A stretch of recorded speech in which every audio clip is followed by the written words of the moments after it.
talked about some of our tooling, some of our accessories in the classroom. This one is a fly cutter. You've actually got place for 6 possible cutters that can go in there. And right now we have one. It will cut with one. The hassle with this particular tool, when you set it into the mill, you have to get all 6 of those at exactly the right height so they all share the load. One of them's a little long. That's the one that's doing the cutting. Okay? So something like that will cut a large surface for us. On a little bit smaller scale, and what we'll be using for the feet is a fly cutter that looks like this. Again, it's a carbide, and it turns about a 3-4 inch diameter.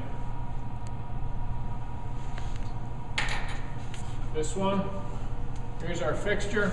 It's stored underneath the long workbench, or actually the short workbench, our wooden one. And it's set just for milling the feet on this. And your piece fits in there like so. There's a pair of pins back here underneath my fingers. What they do is they hold it when this comes in to clamp against it. Now that screw will put a little divot in your casting. If you want to, you can take a piece of our scrap 16 gauge, fold it, and put it in underneath there to help spread that load out. So that will go in. Pay attention to this screw is to the front. It's high enough, and you'll see it on the other mill. This one isn't, the other one is. If we're not careful, we can come across it with a cutter and actually cut our bolt. We don't want to do that. At this stage, we're ready to start cutting, almost. Something you want to check is to make sure that the piece is level to the fixture. So I grab a square. Remember how we're always wiping stuff off, we're feeling our cutters for sharp, or we're wiping jaws of the dial calipers and so forth. Wipe off your mill, dirty as this place is. Square on the end. We're using our parting line as a reference. So I'm going to look here and look at my parting line on the end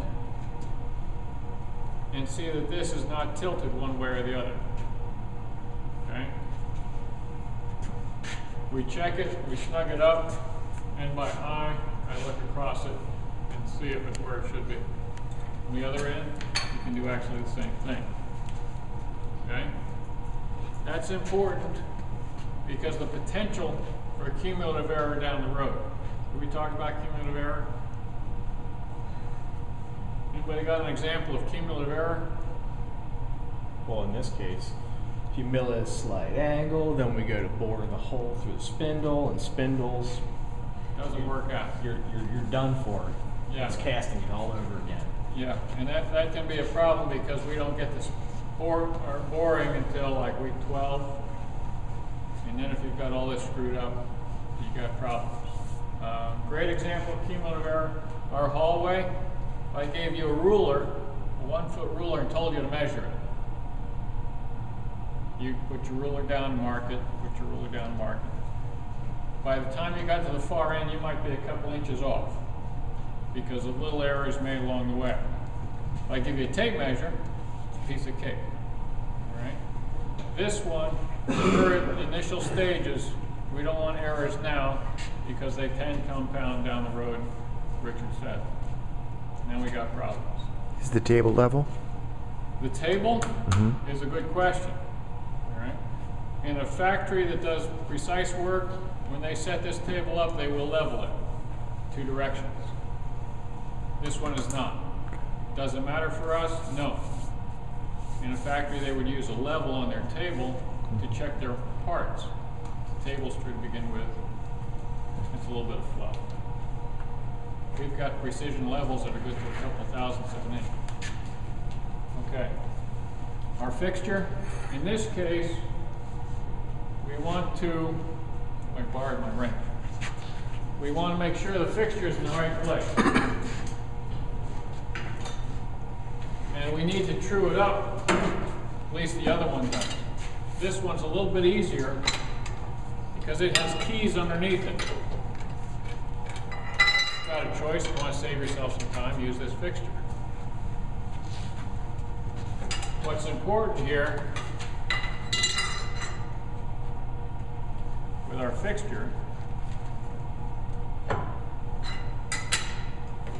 we're going to be using that parting line across the top for reference, because we need to drill holes in those feet.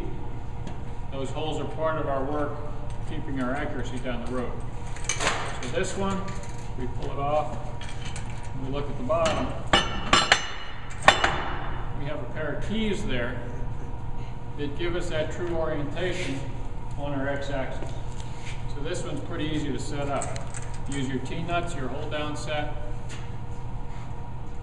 which is mounted right here. Get those clean. Set them in place.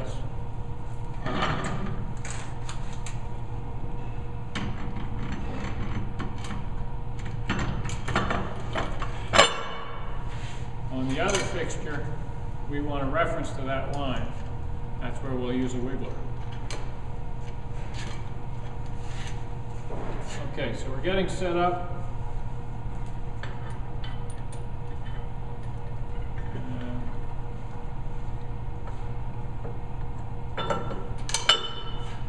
We're going to use a cutter. We're going to mill our feet. We're going to use a fly cutter. What do we use to hold that in the spindle? Collet. That one I believe is a 3/4. Check the rack. There's our collet.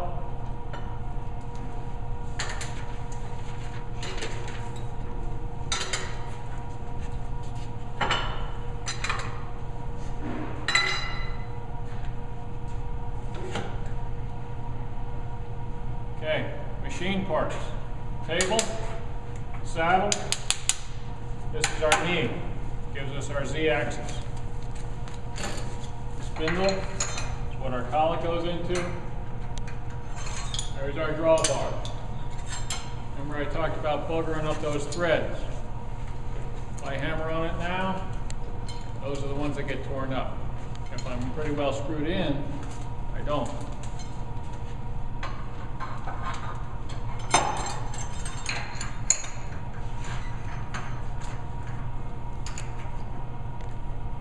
Now, to keep your spindle from turning while you're tightening things up, you have a brake.